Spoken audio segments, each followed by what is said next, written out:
Ia, alo le so fo malia, alo ho so fo mawa alo, sunga ile ka fe nga Pastor Mike Ueta, ia e se fo ile pa fonga ta ko mai se ta tu no Samoa, so se tafa o nela lang. Ia ma jo te o falofa ma pa fe lo yatu mai Jerusalem nei. Ia I fa fe lo I fa e peu. Shalom, shalom, shalom.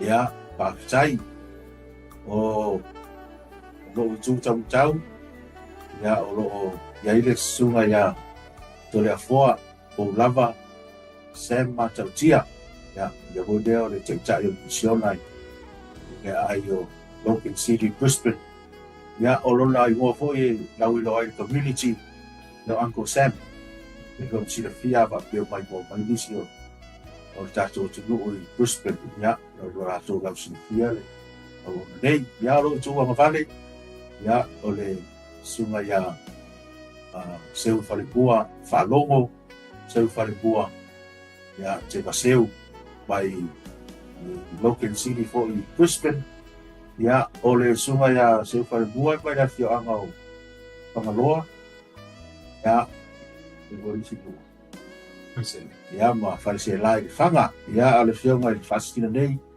ia se pai do fulo fio anga ia singa bunga tai fa ali tua bos ia o la ua ia le ua pai foi masuia macho o mlanga to luas furu macho malanga mai foi savaria le luo le tua macho stalo ia ma o folo foi fa man bia luo le tua nei foi vai tau o na tinga ma o na puanga ia a o se nganu fa ma fana wa fa loto ia lo I mo Timothy Williams ia o maluwe Wellington sila ia ia le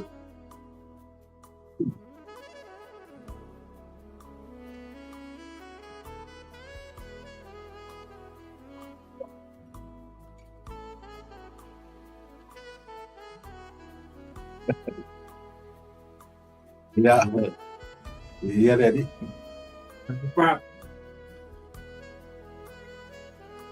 ya le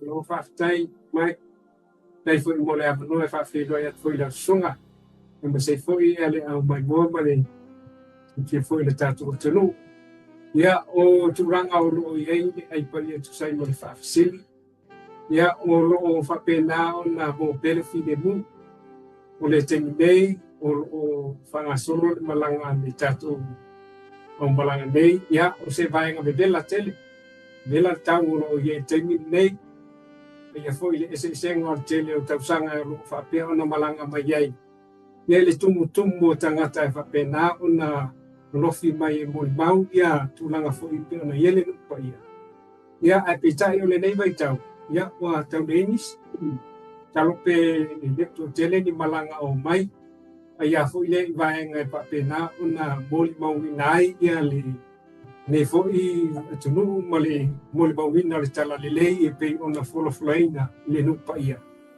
le ngao le me o fa pena ona nga ia ia mole bawina no fanga na fa pe ona fa fio ile tato wali ima ama ia foi le fina ngalo le tua ia pe se va ainga na ia ale tai nei tuna ngol tau ia ole fast ruiva tu rile sa ia ile so naf ia pe na ona ngata de vela ia esa foi mo le pefu foi ia ai fa tai le tua ono fa pe na ona sa ngale mu le sunga le tai malanga le sunga Timoteo ia whapena foi pa ia o le au whainga luinga whapena na mātou malanga mai.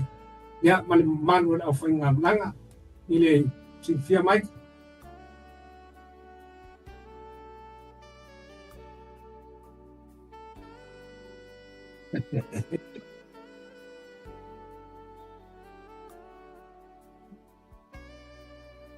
Ja, after mo sele le sunga mo fe ngai nga fo. Ya le tai au ya mo fa fe lo ya fo ile ila mai mo mai fo ta to mo se lo fa pe na e o lo fa pe na no fi fo le po kalame. Ya tu sai ma le fa sele le tai au te mo le o le wa malanga me fo me Jerusalema.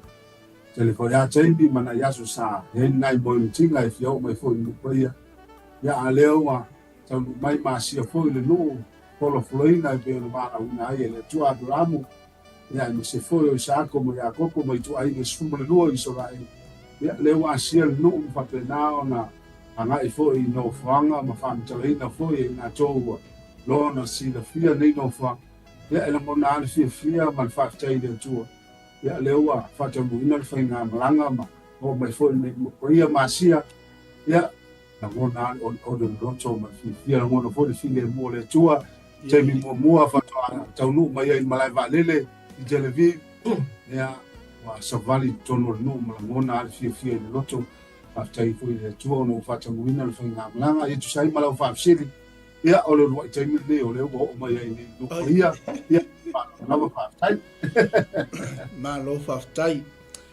at fo ile tatou ale tuas mo le ke tainga o tatou whainga mlanga. Ia e sau no ia le sunga le whenga inga timo le ale aso na tau nua tuai. Ia o le aso lo na fia fo nei o tatou tua e peo na iai ma le ngang whalol. Tai, o le aso lima le sa mātou tua ia.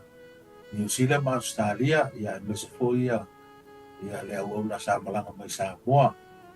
Mātou tau nu mai le i Tel Aviv. I le aso ono o masina ne o kuso ia o lea ua valu aso i valu nei pe fo silfia o lea ua to e kuata i le valu tai au o le taimi le nei Jerusalema ia msalo na ua pasifo fo i le fiafi na i tatou nu ia lea koe kuata i valu tai au Jerusalema nei ia le lai sa uni matou malanga ta lo le valu ia matou malanga lo i bise wa e ngafo nei aso ia ai o le valu i nei o aso a mata mai lava i Iopa o Tel Aviv ia fasosolo atu i Kaisereia Maritima ia bangai atu le tui matua le tunu i Haifa i mongo Kalamelu ia matele o nisi o vaenga i lunga i le Galileia Nasareta o Kana i Galileia ia matua fasosolo atu i Golan Heights ia male Malkia Kibbutz i tua oi male Panona Suria ia pefona i le whaamoe nei malaka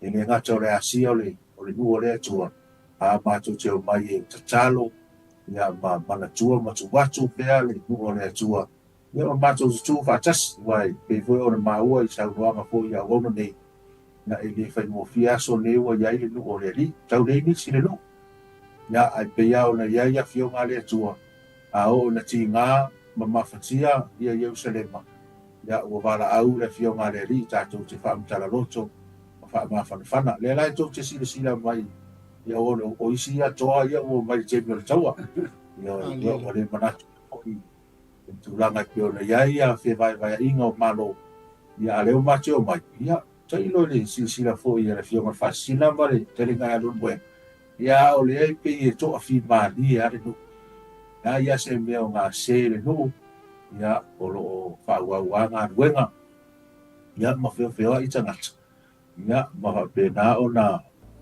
na le se me o fa le tonu lu le tua ia pe o tari atu ia pasta Tau taitele mo le tuina sa o mai tatu fasalonga mai lu ia ai mo le hausili atu i le fionga ia tole a fo ona o le mai tau atu ua tele taimi ua fai malanga toi fo i mo tatu malanga Israel o le ase sini ma se fa moe ua iai lo finangalo i le toi msia se malanga mo le nupa ia i le mai mo mal fa funga mai o siu tatu watu nuu o iai se le ase me ua e pulu nau ai ua mafua ai ona ai se tō whā ia e le toi misi lawa se malanga i nupa ia, se ia o lava le aso e toi fio mai a Yesu, ma le nganga wha aloa.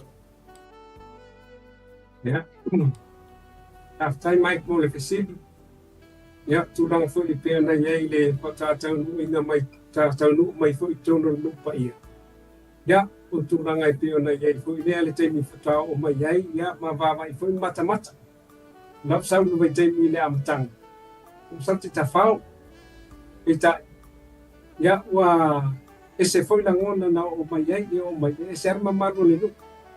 E se fo i langona na o mai, ya, ma wa i e fo i whaman ianga le rik. So si taimi ai tau nu mai nei, ma ia mamango le no whanga, ma ia fōki ia tūlanga e pe ona iai ia le waenga ma le tu e pe ona whiawhio i ero tātou ani. Ia, ma moli mau i nai le alofa ma le anga le lei o le tua e amala le malos. Taimi mai tau nu mai ele malanga e fōki ia ua iai ia se mea alofa o tu ina mai ele tua na ia whapena ona nau waile loto e sau. O le tulanga le peona iai e le ngata i langa o le ainga, langa fo i tonu o bisinisi ma vaenga whapena. E ua namnaua le loto fo i lea ona o le tele o manuia, le whamanuianga le. Pai au na fua i mai, le ngata i le malos, ia i le ngata fo i lea. Ia o le whainga o vaenga i pe ona vala awina i fo i le tua i le nevai taimi.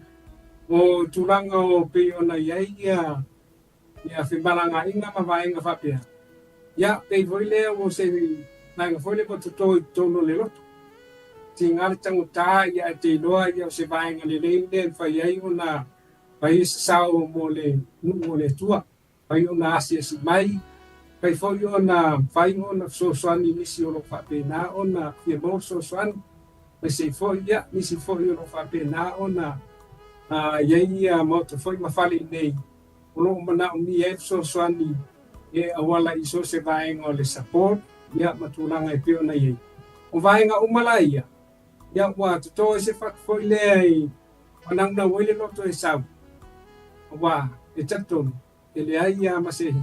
Malanga e sau e le fo ia malimanuia. Wa i le tua le manuia. Le whapena ona. Pamania na i fo ainga e mese fo ia se o tatu tapo inga fo ia kalesia ma vaenga whapea. Man whalolo mai. Malo, whaftai, se whanmua, se awa ai atu I lau sunga wa matua I oso lo fia watu teimi lei. Lewa ia il tātou tua I le asolo na walu e peon sau no sunga whawhenga inga. Le ase highlight so far teimi nei I le ua I tu vai atu fo I nupa ia le ase meo lo fai ma me manatua I peon nei malanga. Malanga whaluaru.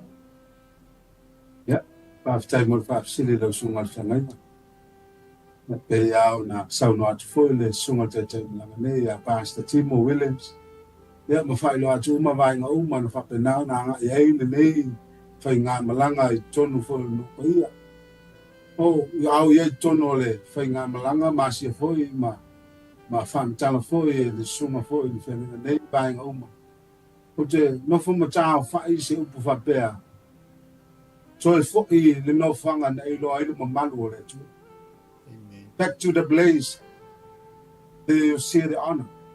You only men a loy manual to a lefam talent summa a Pastor Timo buying a uma lingata or have no and the tala yele to a langi.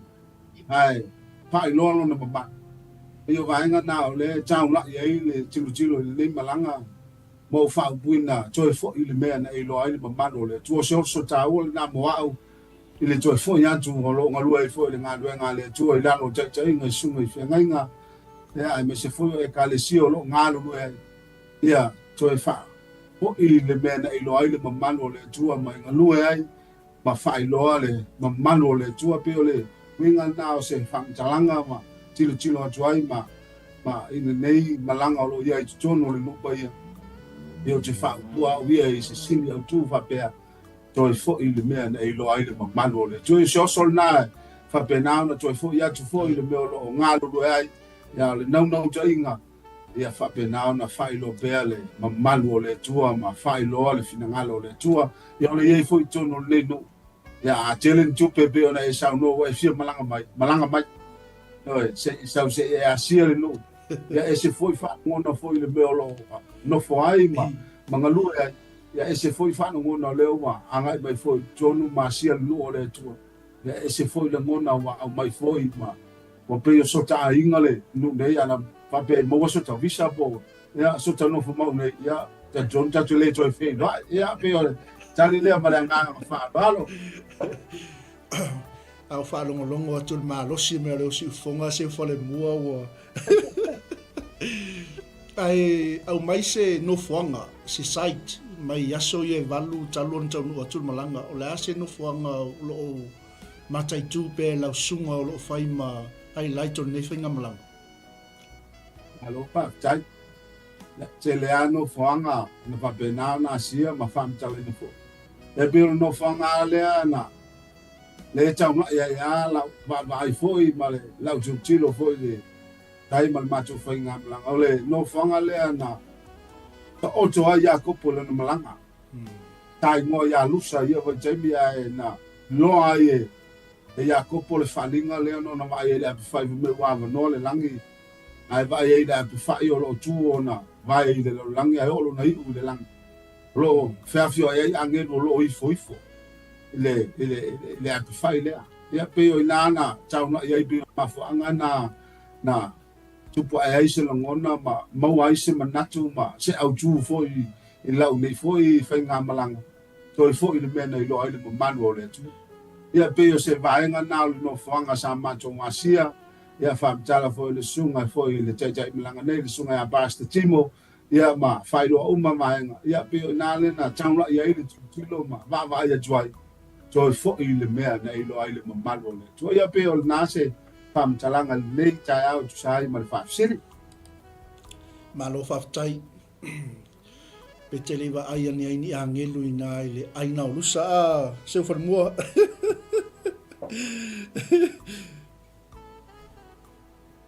ma lo whaftai la sunga i le whiangainga timo la sunga tai malanga ia pe toi whiani aso toi tātou tua ia e mase fo i ole mai mo whaafonga ato se o tātou atunu nisi lavo i lātou o loo ia ise mo i mitinga ia e mase fo i ole tapenga atu tātou malanga ia November ia sauno ia la sunga le whawhiangainga o ani fuafuanga mani pokalame o te toi o tātou tua Israel Maro whaftai, ia, o te matea o leo o toi lua aso. O na mātou toi fo i atu lea. Ia, toi titi a fo i nei vae ngau lo mo mia o na mātou sangalia. Ia, e te tonu o le nu nei. Ia, ai le umai, le tele ma le anono ai. O vae ngau nei nu o e fio o ai. Ia, ai pechai, e le mawhai e ngei aso o na kava ina le tele ia le leifo o le whai ama mai ia masuisui ai ia sites e o ai o lea ua se fulu lima nei o tausanga talu o na whaia nei malanga ai le tai a uma le nu o le atua ia ai mese o le sosia ma le whamanianga o le tala le lei pa le anganga whasoa mai o le li vai fōua e fōua le o le atua Jamie Uma ia au le tulanga na me fa moi ia pe foi ona e foi tato fa moi mo November ia pa so ta ele sunga ia pasta mai o la to foi o e fa fonga mai ia o le mo le no a tato te manatu tala o taua ma bisa e le ai se taua fa ia nei o le na ona pe misa ia o le auso ia o pe o misa e misa ia to fa le ho ia ai le to fi mani le no a vai fo yo fa fo ma ni se o tato a tu no o fa fe ia pe manatu fo yo lo tala lo avatu le media ma news ia le matu te mo bawina su atu fo yo o nei o lo to fi mani la va no ia le se me o ma se ia ai fa pe now da mo la va no tato te mai ia e mo bawina ia talo mo fi le mo yo selema ia ma receive tato fa no yanga ia tātou te fo'i ma tātou ia maati ai o na mausalilo tātou whātua ia tātou fia pe au nei le li o manu malo ni si anganga se tele mo le atua ma lona malo ia pe o se tali atu le pasta malo whaftai. Ono tātou taimi a mese foi o loo tapena le tātou tuan le asu. To le fua le manino ama mai tau foi le whasoa ma le au auna le tua. Ia le ua se fulu lima tau sanga le au aunanga tātou ali tuas. Te le mai lopo ua po le malanga lona fia nei talu na e malanga atu nupa ia. Ai eise no fuanga nei malanga e te le i o mua i lava. Ai a fai o iai se site fosa e savalia le nei valu aso wa umatol tātou tua. Ia leon whaasoa mai, malangang whaaloa. O aftai, o le tele o no whangai pi o na matuasia. O le suia inga le iai o tūrangai pi o na asia ia no whanga. O le temina o mai muai. Ia e le i tai o na upa ia no whanga. Se o mai lava i le tau sanga le ni. Le whakta asu i voi le i tūrangai pi o na iai ia no whangai pi o na asia si iai ma pe na ona mo i pauina le mai at fina ngalo le na whiawhio i Iesu. Ia wa te le foi lea i le taimile nei. Wa ngao o le inis, tau le inis, lea si mai. Al taimina a mataina o mai. Ia tumu foi le tai tolu, tai dua ia saiting whaino na patino i le aso, ma le aso le whainga malanga po kalame. Al taimine nei. Ia le alapa wa po kalame ia i tulanga i pe ona iai. Kumfata oto iai. Ia ona wa tau wa ngao foi lea ia no whonga. Ona o tau le o nisi, ona fefe foi le o mai. Ia ai, ono whanga tāua o mai pe ona iai, ono whanga pe ona asies. Ia o vai ngā pe ona ngā whiawhio i elu tātou wali, ia mwhai foi ngā wenga o profeta o le apostolo. Ia pe ona iai le moni bau, o le moni bauina o le lupa ia o le tua. Ia e se ama fesu ia ia o na tūranga i pi o na iai. Ia i tūranga fo ia i o sai tau teiloa.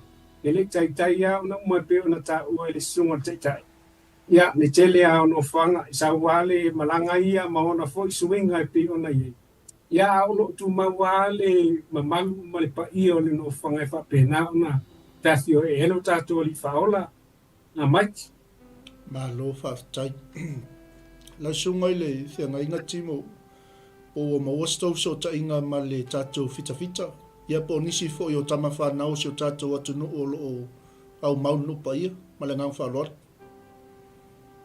ia whaftai ia e boni lava sa manga pasta le so mo mua ma tu tu luaia ma tu tu vai fafora fa ia tu si a wona sta tu fita fo i o na lue fo i vai nga awon maro so fa ia le a foi alfa i ma si mai le so ni jeni fo na ia fiaf ia o sa wai ma tu no ma so ma tu tala i le hotel ia lo manuia foi fita after I was talo mai ia i o le uso ia mi se la na o na tau tuai ia ri malo so facha si tonu nei ia ele mo la se pato so ta inga mana inicio o tamo fa na uso ta so tu ia le lo ma o lo no ia i nei se va elu ia eu na fita le o panto fe lo ai male na fa lo papa Malo whaftai. Yo te lol nea no ia o le atu ina atu loa i le tau au wa al nea fiafi. Mo le sila fia el tātou polkalame ia o leo le a ea fo ilunga o tātou TV sa moa. Ia wale mai moa mai o se tātou watu nuu. Ia o le avnol ne tu ina atu i le sunga ia to le foa pe fo le sunga ia seufal moa. Ia ni mo ngā alofa fo i mani alofa anga mo li po. Ia i a inga o whanau o loo ta talo matapo ia le whainga mlanga. Ia ma le anganga whaalualo. Ia, o whaktai, matamea tuia o no lewa o mai lea manoa ia ai tele mai mo le na sunga whawhengainga sai fu i ma lea manoa ai mo lea manoa ia na fu i na mo le tuai ia lo whaatele le tanga benga tato misiona Brisbane ia ma whapefo ia fio matu ainga i Samoa whapefo i tonu Australia ia ma le matanga benga i sunga i whawhengainga ma ni karisia me se ia i tato nanga i tato misiona ni atu no whaatele ma sa uni mai o lea wato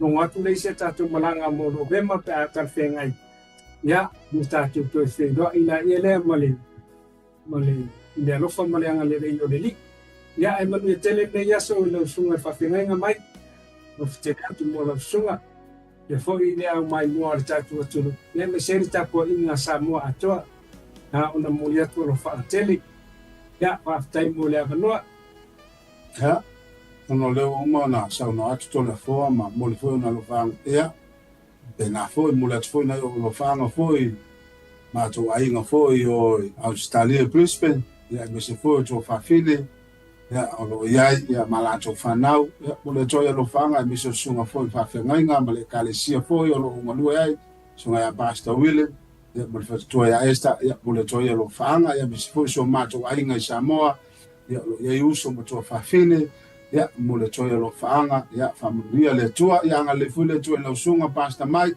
ia familia le tua o Yesu amen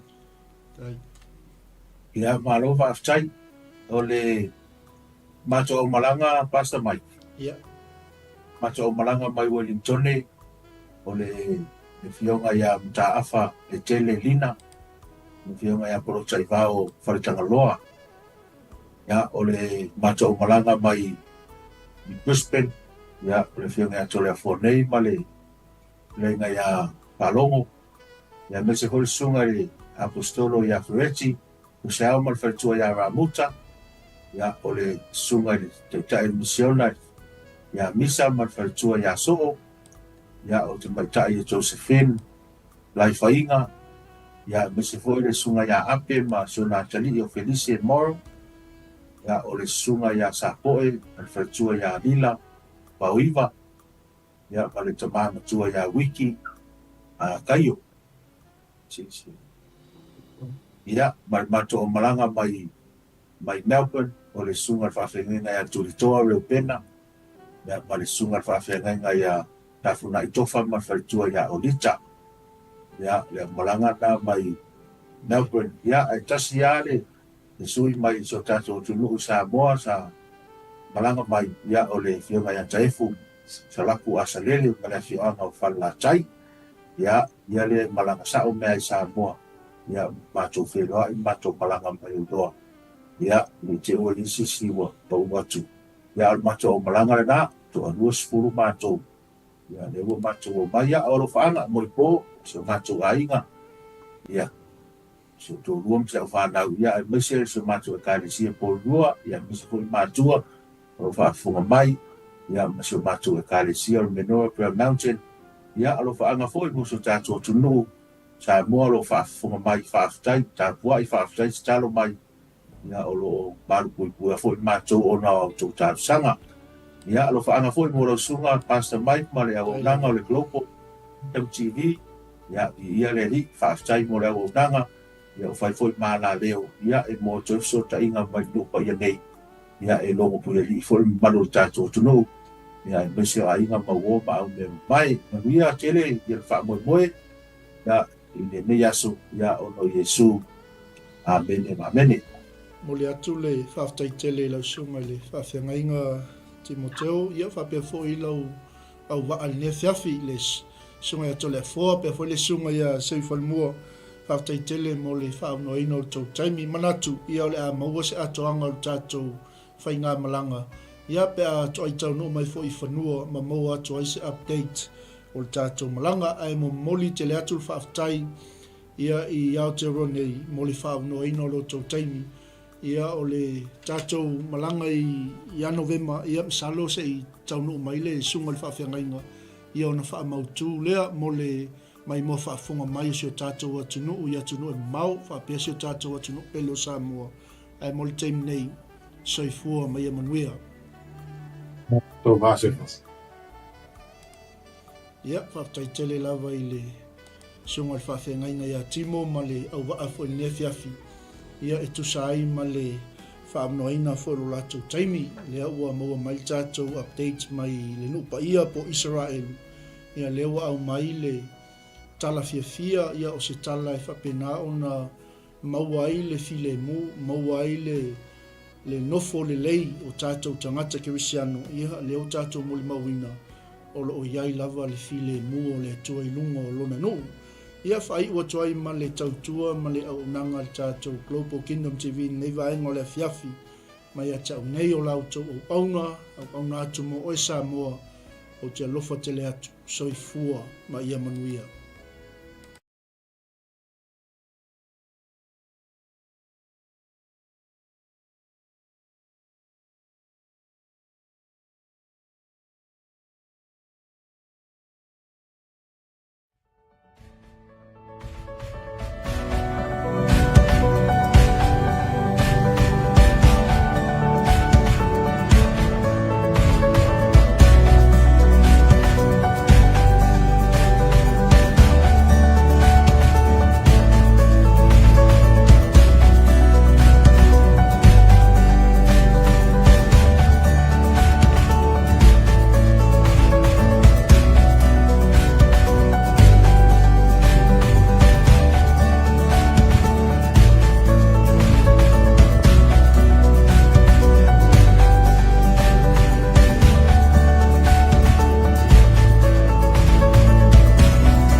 Falava, shalom. It is with great joy that we invite you to join the Global Kingdom TV channel's first ever trip to God's Holy Land, the land of miracles, the land of Israel, the land of the Bible. You get to walk in the footsteps of Jesus. You get to see firsthand the cities, the places he performed many miracles. You can take a boat ride on the Sea of Galilee, see the surrounded towns and cities that the Gospels write about. You get to see the places that the Old Testament talks about, the places where King David hid from King Saul. You will see the Dead Sea, the lowest place on earth. You get to visit Jerusalem, the eternal capital of Israel. See where Jesus taught the scriptures from the temple. You get to pray at the Western Wall, a remaining of the temple. You will get to see where Jesus was once buried and realize he's no longer here because he has risen and he is alive and he's soon coming back for you and I. The journey to Israel will affirm your faith in him. It will confirm the teachings that we read about in the Bible. It will give you a deeper understanding of the Bible. It will help us in our journey of faith here on earth. And I encourage you, take this journey. It will change your life. It changed mine. God bless. Shalom, shalom. Ya talofa Samoa na tunu pele. Ya fa talofa antu le fiafi ngo su ala ulu. Le fo mo tamo e sa longa i fo. Fanga i ampalauli. Ya ile te sanga e tasi le lua afe su fitu. Mare se lua su valu ya sa ye sa no malanga tua i sa elu sa mo la tu bele o te fa ftaile tua na va no le ya tonu fo lo ya te o se la ngona fa pena na e fia lu pa ia po no le atua ia e leisi taimi po e talo fo ile atua mo se taimi ia le mi le lea lua fe lua lima lo whapelana ia i wha moe moe le tātu malanga ia whai te fia malanga mai lo ainga pe ai se noa o te fia ia i se langona sa ruitawina ilo tangata ino tū mo wa ai le maunga olive ia olo ia i pe whetanga le tua le malili le fio wha lua mai o Yesu Keriso i le lalorangi nei mai o le a fio mai o ia ma tū vai o na au le maunga olive e wha fia ngai ma le maru fo i lea Samoa a e fia i loa tiri nei lava a mea matango fia na whaia le tua na te tupu mai o le atu tupu foi ia loa noa le leilea tātou te malanga atu ai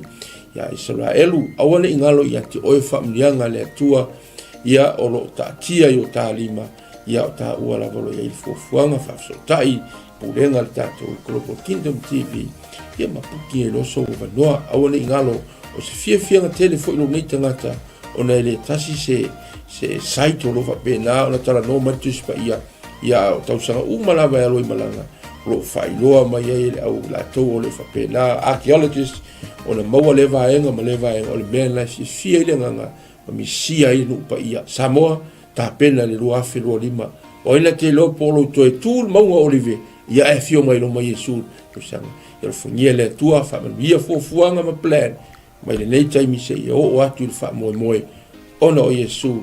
God bless you. Bye. Hello, Talofa Lava, Pulavinaca, and Shalom. My name is Deborah Tuimbao, and I had the honor of visiting Israel twice, in 2018 and 2019. The experience really changed me. It was an experience of a lifetime. It was transformative. It was eye-opening. It was such a great time. I had encounters with the Lord that really changed me, that healed me, that I did not expect. It's one of those experiences that you have to go for yourself, to experience for yourself. So if you are planning or thinking about visiting the land, I encourage you to do so. Go ahead, invest in a trip and go receive your portion. God bless. Ya, salam, Talofa Lava, wa pa ang to Global TV so se tolera lang. Ia ole o sia Paulo Poutoa futi pali ile le ngoa. Ia ole lua fesulfa na o malanga Israel.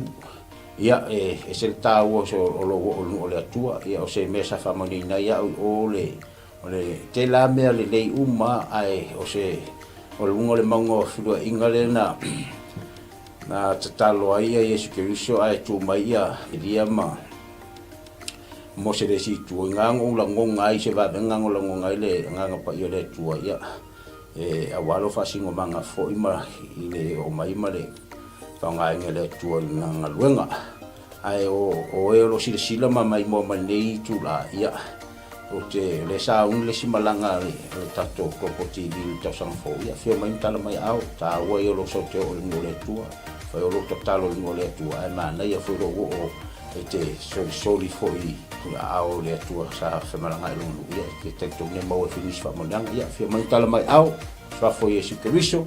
Amen. Talofa Lava and Shalom. My name is Shivani Sharma and I led the Solomon Delegates for Israel 2022 and 2023. And both groups went to Israel for the Feast of Tabernacles, which was around September and October of both of the years 2022 and 2023. And I just wanted to come and share some encouragement and some quick encouragements for those who want to go to Israel this year. Israel is the Holy Land. It is the center of where our faith is as Christians. And I want to encourage you that if God has called you to go, to please take that step of faith and join the group that is going this year with Pastor Michaele.